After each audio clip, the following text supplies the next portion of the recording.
She's super freaky. Hello, passengers. I'm Michael Montour. This is Driving Myself Crazy.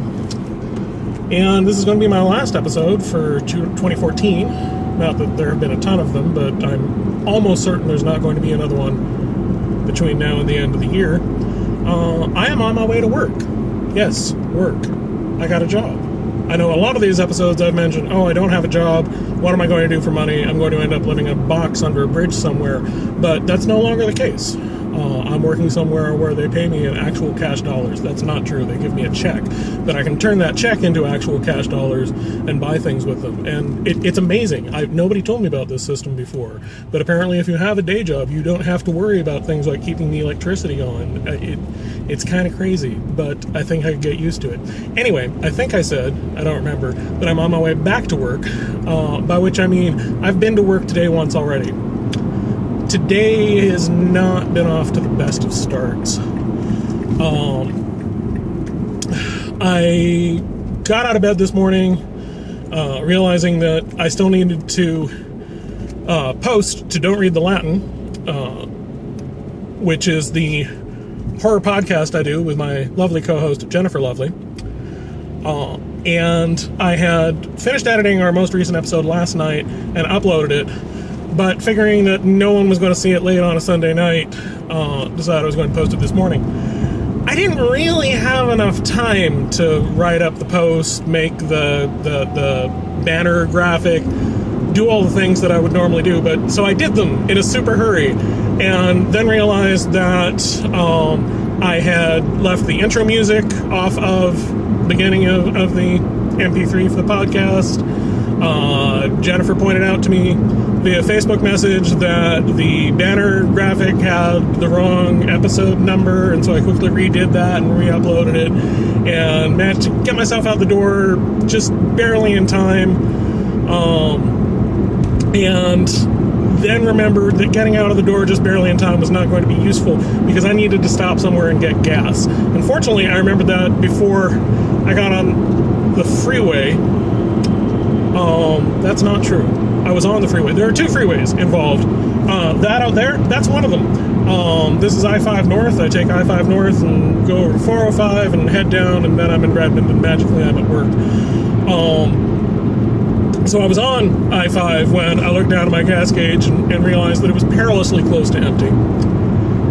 And so got off at the very next exit and found a gas station. My mind is gone completely blank. It's a peaceful void, this brain that I live in.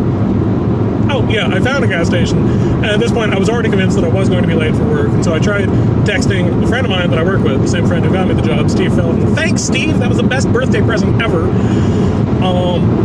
To let him know I was going to be late. Text failed to send. I have no idea why, but that's okay.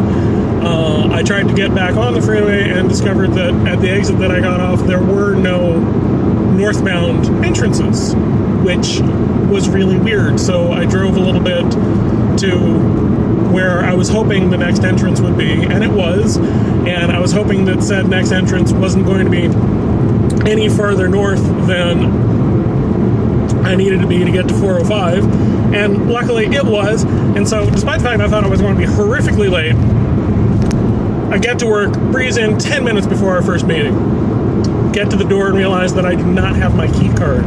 Apparently a weekend is a long enough amount of time for me to forget everything I've ever learned about everything ever.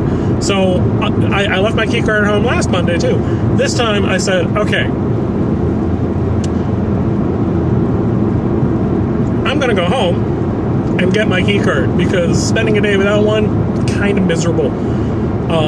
Unless I like having someone escort me to the kitchen and various such sundry activities. Now, at my job, I should mention what I'm doing, maybe. I'm a game tester. I'm testing a major online game I'm not 100% sure, and my bosses don't seem 100% sure with the non-disclosure agreement whether I can mention what game I'm working on. If I find out for sure that I can, I'll tell you, but it's one you've heard of. If you've heard of games in general, well, surely you've heard of games, but I mean if you know names of them at all, which I generally don't. But I'd heard of this one, so it must be famous. I work for a famous game. What the hell was I saying? Oh, I know what I was saying, is that they hired a bunch of new people, including your humble driver. And they don't quite have enough laptops to go around yet. So I magnanimously offered that I would drive home about an hour's round trip to go get my key card so that somebody else could use my laptop while I was gone. And yeah, so that's what I'm doing, and now I'm driving back to work, and then I'll be spending a little while longer there into the evening than I would have ordinarily to make up for the hour that I was gone. And then hopefully I won't be hitting horrible, horrible traffic coming home and just hitting the usual kind of mediocre, slightly annoying traffic that I'm used to.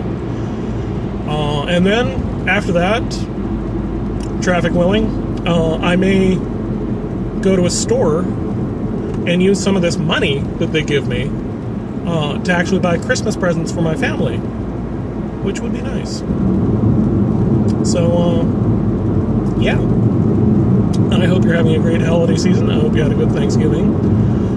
I hope you have a good Christmas or Hanukkah or Kwanzaa or Hogswatch or whatever holiday it is that you celebrate. And then I hope you have a good New Year. We generally are pretty much all in agreement about when the New Year is, so I think I can just offer you a New Year in an unqualified way, a happy New Year in an unqualified sort of way, because we all agree when New Year is, except possibly for the Chinese.